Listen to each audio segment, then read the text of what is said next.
Praise the Lord. கர்த்தருடைய பரிசுத்த நாமத்துக்கு மகிமை உண்டாவதாக. இன்றைய நாளுக்கான இறைவாக்கியம் அப்போஸ்தலனாகிய பவுல் ரோமருக்கு எழுதின நிருபம் அதிகாரம் 5 வசனம் 19. அந்த வசனத்தை நான் உங்களுக்காக வாசிக்கிறேன். அன்றியும் ஒரே மனுஷனுடைய கீழ்ப்படியாமையினாலே அநேகர் பாவிகளாக்கப்பட்டது போல ஒருவருடைய கீழ்ப்படிதலினாலே அநேகர் நீதிமான்களாக்கப்பட்டார்கள்.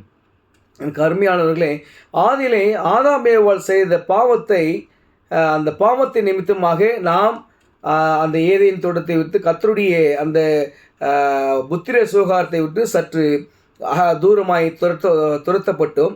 ஆனாலும் ஆண்டவர் துரத்தி விட்டு அதை அப்படியே உதறி தள்ளாதவராய் கர்த்தர் தன் சொந்த குமாரனை இப்படி மனுக்குலம் பூலோகத்திலே பாவம் செய்து பெருகி கொண்டிருக்கிறார்களே, அவர்கள் அக்கினியை நோக்கி போய் கொண்டிருக்கிறார்களே, நரகத்தை நோக்கி போய் கொண்டிருக்கிறார்களே என்று சொல்லி அவர்கள் தண்டிக்கப்படக்கூடாது.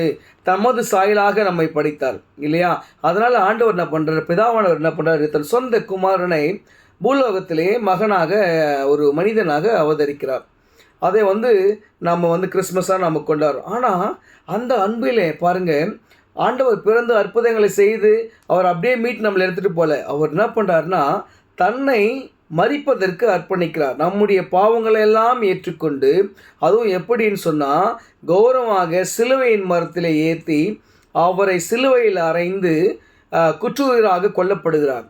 அப்படி அந்த சூழ்நிலையை எல்லாம் அறிந்தவராய் நம்முடைய மீட்புக்காக அவர் தன்னை அர்ப்பணிக்கிறார். அவருடைய அந்த அர்ப்பணிப்பதனாலே, அவருடைய அந்த கீழ்ப்படிதலினாலே நாம் எல்லோரும் நீதிமன்றங்களாக்கப்பட்டிருக்கிறோம். எனக்கு அருமையானவர்களே, இந்த அன்பு எங்கேயுமே கிடைக்காதுங்க. தன் சொந்த குமாரன் இப்படி தான் எப்படி இவ்வளோ பாடுகளை அனுபவிக்க ஒரு தகப்பனார் விட்டுருவாங்க.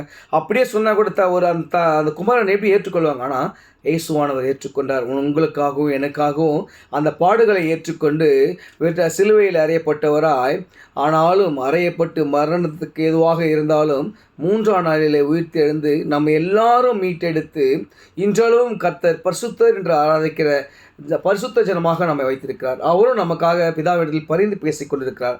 எனக்கு அருமையானவர்களே, அவரை விசுவாசிங்க, அவரை நேசிங்க. கர்த்தர் பெரிய காரியங்களை செய்வார். ஆமென்.